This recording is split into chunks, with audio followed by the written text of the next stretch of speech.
Everyone knows about the current wars in the Middle East and all around the world, but what most people do not know about are the millions displaced by all of these wars. The Lutheran Children and Family Services helps to resettle close to 100 families of refugees every year. My mother has worked closely with some of these families and is here to tell you about her experiences with these families and what this organization does. Please stand and greet my mother, Farina van Veen. Thank you for the introduction, Nick. I would also like to thank the vestry and Reverend Squire for the opportunity to speak here today. As you watch the news, stories of war and strife in Iraq, Myanmar, and Bhutan seem remote and far away. But did you know that every year, hundreds of refugee families from those countries start fresh lives as new Americans right here in Philadelphia? I am a volunteer at the Lutheran Children's and Family Services, helping in the resettlement of many of those refugees in our area.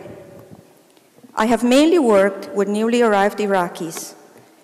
Due to the conflict in Iraq, there are an estimated 4.5 million displaced Iraqis on the outskirts of Iraqi, Jordanian, and Syrian cities. This represents the largest number of urban refugees in the world. Each family, each person I meet in my work has their own stories, terrible stories. Stories of loss, fear, anger, anguish, and suffering. Suffering on a level that most of us will never be able to comprehend. What always strikes me and is so uplifting is that each person also has stories of courage, hope, love, faith, and incredible resilience. Today, you will meet one of these amazing individuals, Tariq. She will share with us what it was like growing up under Saddam Hussein's regime, the direct and indirect effects of the American military intervention on Iraqis, Sunni, Shia, and Christians alike, how things deteriorated to the extent that they had to leave their home and flee to Jordan, and how they got to Philadelphia. Please stand, help me welcome Tariq.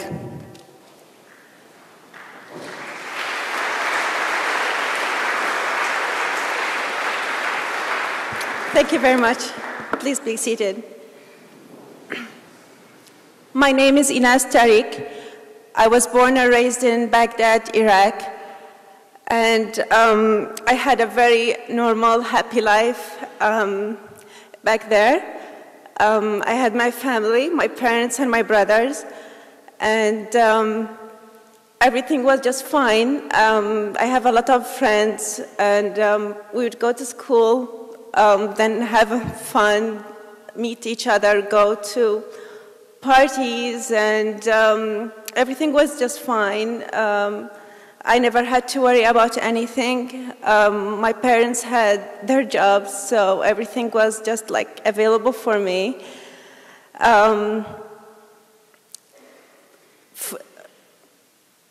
We never had any issue with Saddam Hussein or his regime, as long as we were like away from him. We know what the things that would draw his and his regime attention, so we just kept away, and everything was just fine. Iraqi people, they don't have any issues with each other. There is no Sunni Shia problems. For me, I'm a mix of two. My mother is Shia and my father is Sunni, so I cannot even, let's say, discriminate anyone, because like who I am, I'm both. My neighbor is, I don't ask even who my neighbor is, because it doesn't make any difference for me. And also we had Christian neighbors, so that was not an issue to mention. A lot of my friends, even now, I don't know whether they are Sunni or Shia, because still I don't care. And so we never had an issue with each other.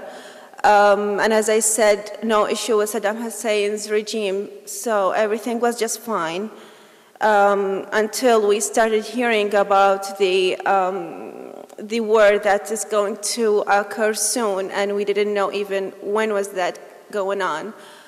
So I finished high school, and after the first semester in college, the 2003 war occurred.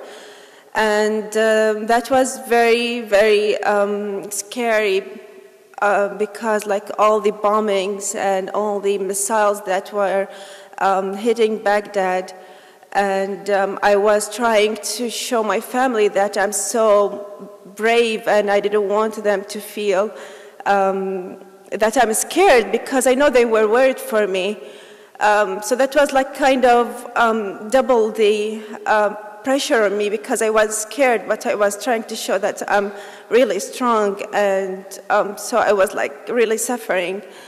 There were like times also I had to show that I'm strong, because like my nephew needed me to support him. He was so young and he was afraid of the sound, so I was like hugging him, but me myself, I wasn't feeling that secure.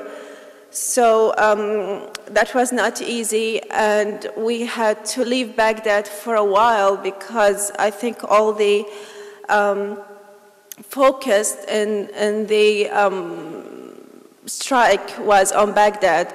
So we left to another city. It's called Diyala, that's north of Iraq.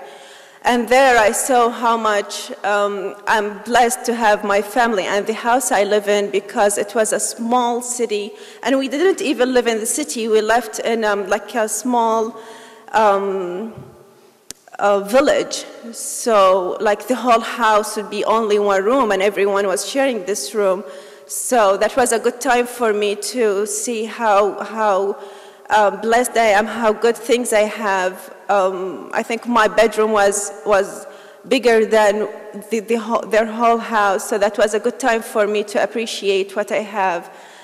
And I remember at that time I promised myself that I will not ever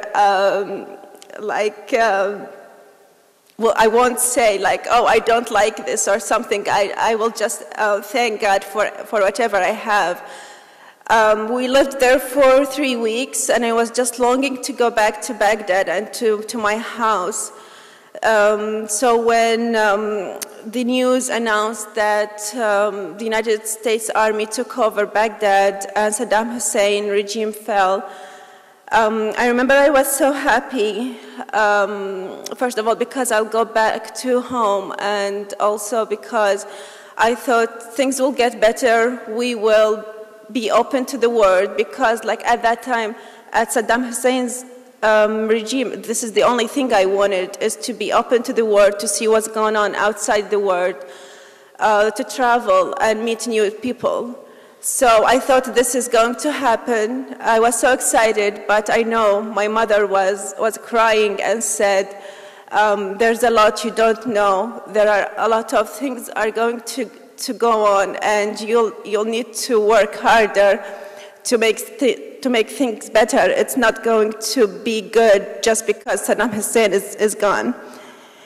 So we went back to Baghdad, and the first month, maybe, it was just a mess everywhere, but that was expected. Like for the first time, we didn't have a government or something, but also we went back to school. We chose to go back to school for the second semester, and everything went as normal as it could be. So we studied. We had the exam and the first year of college. I just finished it. After that, around 2004, things started going too bad. Explosives everywhere, sectarian issues.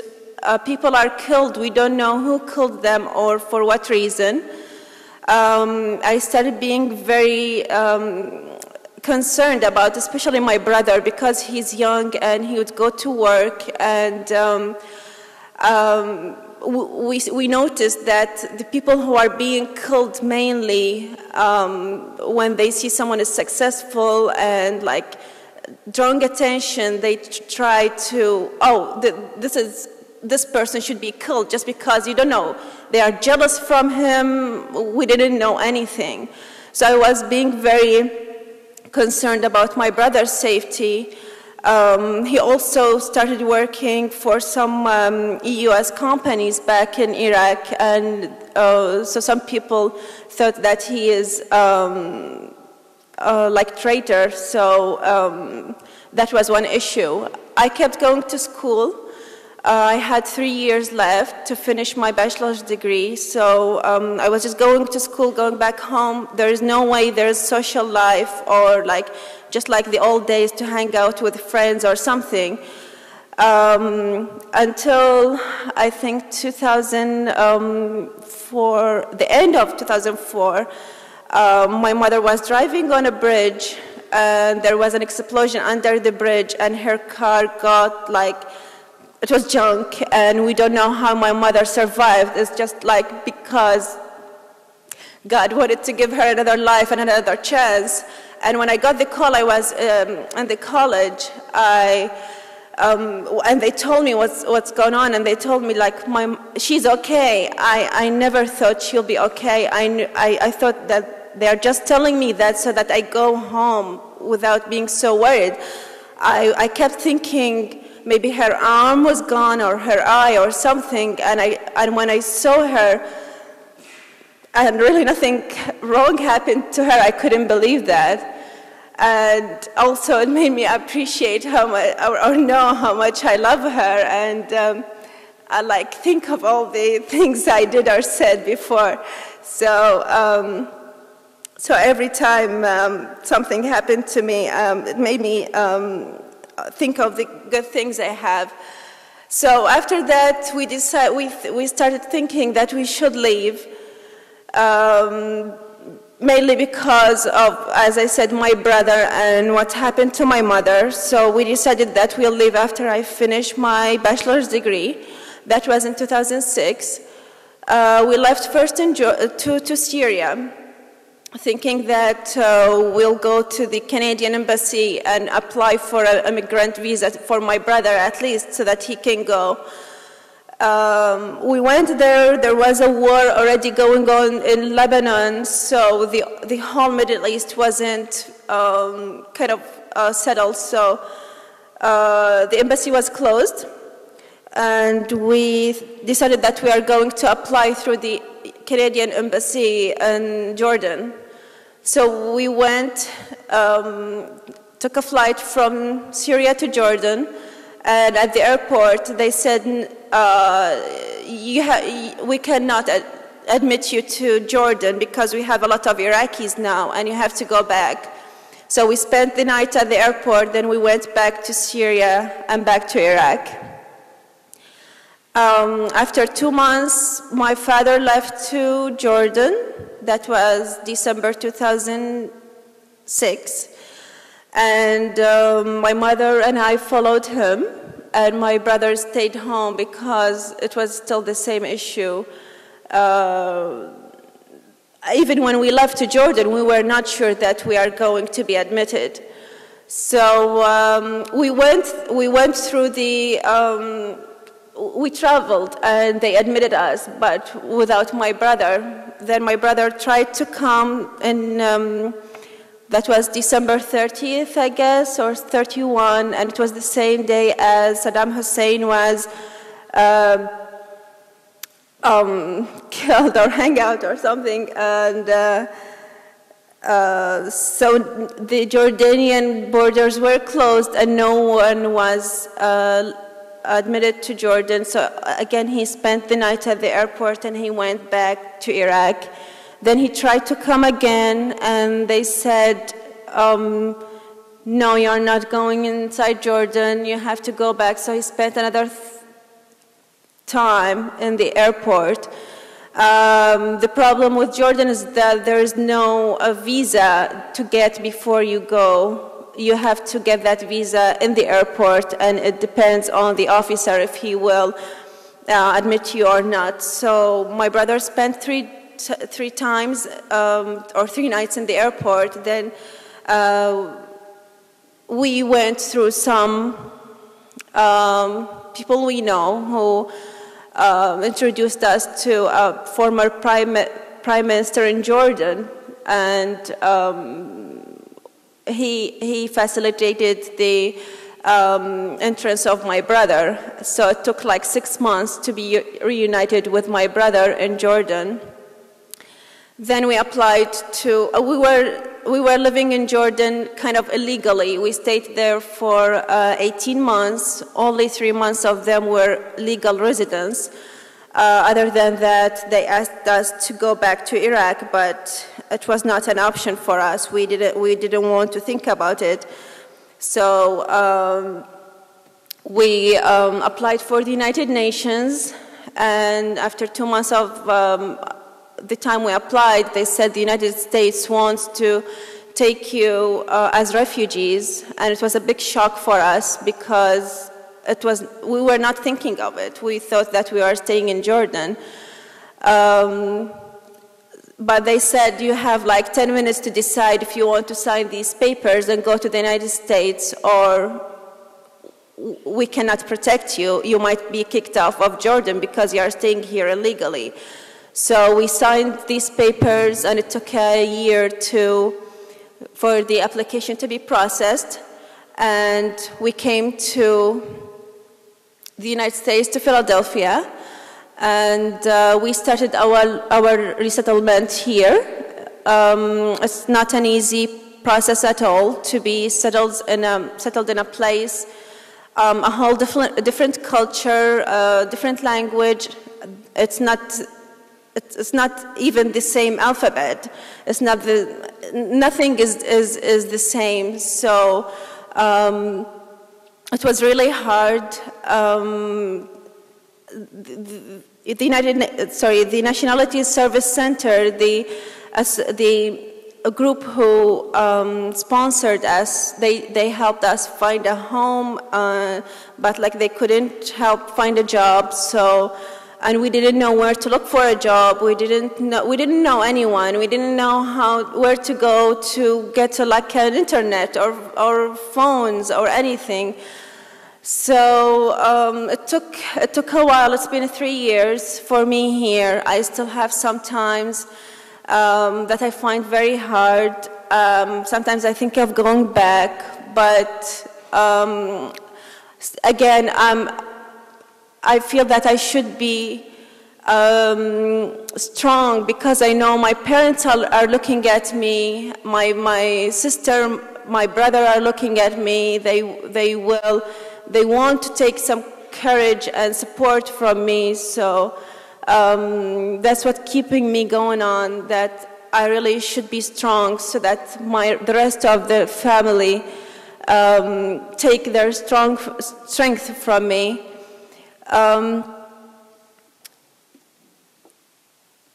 I know that it won't be the same again. It's now only time for work and support, because like my parents are not working here because they are because of their age. So I know there are many things I want to do, but I know I cannot do now because it's not a good time for it. I just have to support everyone in my family, then I will look for myself after I make sure that they are strong and good and like safe. So so I think this is my story. If you have any question, you can ask me. Yep.